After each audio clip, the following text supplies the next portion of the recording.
Most welcome everyone. कैसे हैं? स्वस्थ हैं और मस्त हैं। आशा है कि पढ़ने में मजा भी आ रहा होगा, है ना? केमिस्ट्री बेटा एंजॉय लेकर के पढ़ो, एकदम मजा लेकर के पढ़ो, है ना? और देखो एक एक पॉइंट को जो है कंफर्म करते चलते हैं। पिछले वीडियो में मैं आप लोगों को दे चुका हूं कि ईथरों के रासायनिक गुण में क्या क्या चर्चाएं हुई थी, और मैं आपको बताया था कि पिछले वीडियो में कि कुछ रासायनिक गुण बचे हुए हैं। अब कुछ इंपॉर्टेंट पॉइंट जो है इसमें बचा हुआ है जो आप लोगों को कंपटीशन के लिए जानना जरूरी है, क्योंकि कंपटीशन में बहुत चीजें वो पूछी जाती हैं। तो दो रिएक्शन इसमें और बचे हुए हैं, कार्बन मोनोऑक्साइड से क्रिया और हाइड्रोपरऑक्साइड का बनना, और उसके बाद जो है ईथर के उपयोग पर चर्चा हम लोग करेंगे। तो यहां देखो बेटा क्या है, पहला इसमें आज दिनांक को क्या पड़ेगा, कार्बन मोनोऑक्साइड से क्रिया। कार्बन मोनोऑक्साइड से क्रिया करके क्या बनाएगा। तो यहां पर जरा देखो कंडीशन क्या है, बोरान ट्राइफ्लोराइड और जल वाष्प की उपस्थिति में कितना है, 150 से 180 डिग्री सेंटीग्रेड टेम्परेचर और 500 एटीएम दाब, ये कंडीशन है इस अभिक्रिया की। तो ये बनाएगा क्या, जरा देखो तो, ये है डाईएथिल ईथर। डाईएथिल ईथर है और किससे क्रिया करता है बेटा, कार्बन मोनोऑक्साइड से। Diethyl ether, diethyl ether carbon monoxide से क्रिया करके क्या बनाएगा, एस्टर बनाएगा। अब ये कार्बन मोनोऑक्साइड कार्बोनिल ग्रुप के रूप में इनके बीच में जुड़ेगा या इनके बीच में जुड़ेगा, है ना? तो जरा देखो इनके रूप क्या बनेंगे, ये जुड़ करके बनाएगा CH3 और CH2, COO और CH2, CH3। ये देखा तो ये एथिल ग्रुप है और ये 3 कार्बन का प्रोपेनोएट है। 3 कार्बन का क्या है, प्रोपेनोएट। तो इसका क्या नाम हो गया, एथिल प्रोपेनोएट। Ethyl propanoate.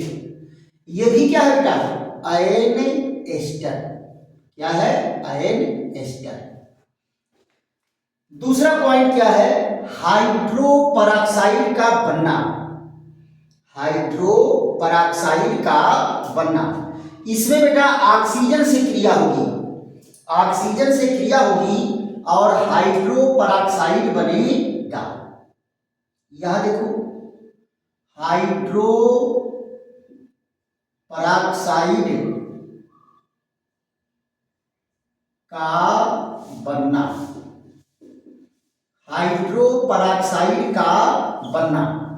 यहां देखो बेटा क्या कहा गया है, सूर्य के प्रकाश की उपस्थिति में कमरे के ताप पर 25 डिग्री सेंटीग्रेड टेम्परेचर, मतलब क्या होता है, वो कमरे का ताप होता है। सूर्य का प्रकाश, सूर्य का प्रकाश, और नॉर्मल टेम्परेचर पर ये ईथर ऑक्सीजन से क्रिया करता है, CH3, CH2 और CH2, CH3 ऑक्सीजन से क्रिया किया। कौन है, डाईएथिल ईथर। Diethyl ether. तो क्या बनाता है बेटा, हाइड्रोपरऑक्साइड CH3 और CHOOH। यहां देखिए ये CH2, CH3, यहां क्या बना, हाइड्रोपरऑक्साइड बना, है ना? Diethyl ether hydroperoxide, diethyl ether hydroperoxide, diethyl ether hydroperoxide बना दिया। राइट। अब जरा चर्चा हम लोग कर लेते हैं इनके उपयोग पर कि ईथर का उपयोग कहाँ किया जाता है। पहली चीज तो बेटा जान लो कि इसका इंपॉर्टेंट यूज जो है बेहोश करके या शून्य करके ऑपरेशन करने में किया जाता है, ये इसका मेजर उपयोग है। बाकी और जो उपयोग है उस पर भी हम लोग चर्चा करते हैं। तो यहां जरा देखो क्या दिया है, उपयोग। इसका उपयोग कहां है? तो पहला देखो क्या है, पहला उपयोग इसका है तेल, वसा, रेजिन के लिए विलायक के रूप में, के लिए विलायक के रूप में, विलायक के रूप में इसका यूज होगा। दूसरी चीज क्या होगा, विलायक निष्कर्षण के रूप में, विलायक निष्कर्षक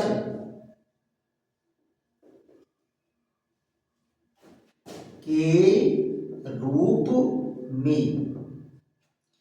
तीसरा जरा देखो, ग्रिग्नार्ड अभिकर्मक, ग्रिग्नार्ड अभिकर्मक के निर्माण में। आपको बताया था ग्रिग्नार्ड अभिकर्मक का जब निर्माण होता है तो ईथरीय विलयन में ही उसको बनाया जाता है और ईथरीय विलयन में ही वो अस्थायी रूप से रहता है। अगला क्या है, शल्य चिकित्सा में, शल्य चिकित्सा में, शल्य चिकित्सा में बेहोश करने वाली दवा, बेहोश करने वाली या शून्य करने वाली, शून्य करने वाली दवा के रूप में, दवा के रूप में। देखो बेटा, ईथर का उपयोग जो होता है वो शून्य करने के लिए किया जाता है। अब पहले ईथर की जगह पर क्लोरोफॉर्म का यूज जब किया जाता था तो क्लोरोफॉर्म की एक डिमेरिट थी कि आदमी क्लोरोफॉर्म को सूंघ के बेहोश हो जाता था, लेकिन सेंसिटिविटी उसकी बनी रहती थी। अगर बेहोश करेंगे तो केवल वो प्रतिक्रिया नहीं करेगा, अपना हाथ पैर नहीं चलाएगा, लेकिन काटने पर दर्द होता था। इसलिए पेशेंट कभी कभी एक्सपायर कर जाता था।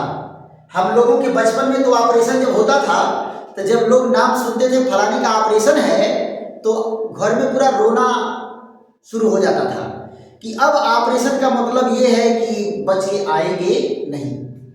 तो उस समय होते थे, लेकिन अब उसके जगह पर यहां देखो ये शून्य करने वाला दवा है, इसका दोनों प्रभाव होता है, यानी स्थानीय प्रभाव, इसका स्थानीय प्रभाव भी होता है और संपूर्ण शरीर पर होता है,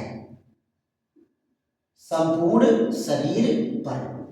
आप जरा यहां ध्यान दो, स्थानीय प्रभाव का मतलब क्या है कि कहीं थोड़े जगह को अगर शून्य करके ऑपरेशन करना है तो उसके लिए भी, अब पूरे शरीर को अगर शून्य करना है तो उसके लिए भी इसका प्रयोग होता है।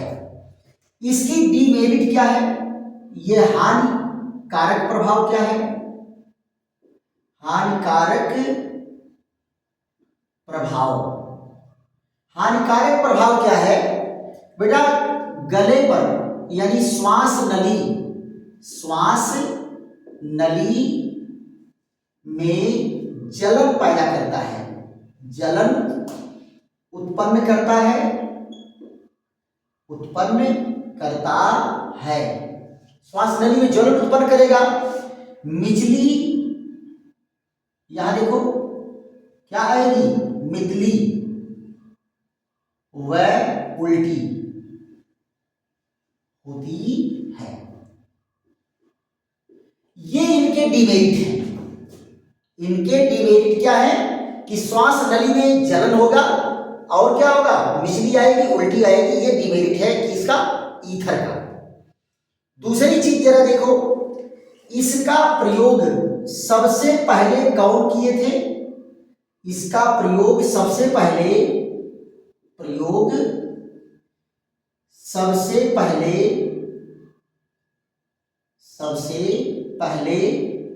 1945 में कौन किए थे, विलियम मार्टन ने इसका प्रयोग सबसे पहले किया था, ईथर का बेहोश करके शून्य करने में किया था, विलियम मार्टन। अब बेटा इनकी डिमेरिट को देखते हुए इनके जगह पर क्या यूज करते हैं, इनके स्थान पर नाइट्रस ऑक्साइड और ईथर का मिश्रण प्रयोग किया जाता है। इसका उपयोग क्या करते थे, नाइट्रस ऑक्साइड और ईथर दोनों का उपयोग किया जाता है। अब जरा देखो, पहला, इनके स्थान पर नाइट्रस ऑक्साइड व ईथर का मिश्रण यूज करते हैं। यहां देखो डाईविनाइल ईथर का प्रयोग किया जाता है और क्या करते हैं, प्रोपिल मेथिल ईथर का प्रयोग किया जाता है। अगर आप डाई एथिल ईथर नहीं यूज कर रहे हो तो उनके जगह पर इसका अब यूज किया जाता है, ज्यादा मात्रा में यूज किया जाता है। एनेस्थीसिया के रूप में बेहोश करके शून्य करके ऑपरेशन करने में इसका यूज होता है। तो आशा है कि ये सारे पॉइंटों को बेटा ध्यान में रख करके, जैसे मान लो कंपटीशन में आ जाए कि सबसे पहले ईथर का प्रयोग कौन किया, विलियम मार्टन ने किया। कब किया, 1945 में किया। एनेस्थीसिया के ईथर की जगह पर कौन सी यूज किया जा सकता है, इनमें से कोई यूज किया जा सकता है, राइट। तो कंपटीशन से संबंधित क्वेश्चन यहां से बन करके आपके निकलेंगे। इसी के साथ बेटा ईथर वाला चैप्टर आपका कंप्लीट हुआ और इसको जो है खूब बेहतरीन ढंग से आप तैयार करेंगे। और यूपी बोर्ड में अगर इससे क्वेश्चन आ रहा है तो मिस नहीं करना है, उस क्वेश्चन को सॉल्व करके आना है और बेहतरीन मार्क आपको लेना है। नारा हमारा क्या रहेगा, वही एबव 90%। एक एक पॉइंट पर बेटा डीप नॉलेज लो, देखते हैं कहां से क्वेश्चन आता है जो आप सॉल्व नहीं कर सकते हैं, है कि नहीं। सब क्वेश्चन सॉल्व करके आओगे, एक भी छूटने वाला नहीं है। चलिए ऐसे ही बेहतरीन वीडियो के साथ फिर मुलाकात होगी, तब तक के लिए थैंक यू, धन्यवाद और विश्राम।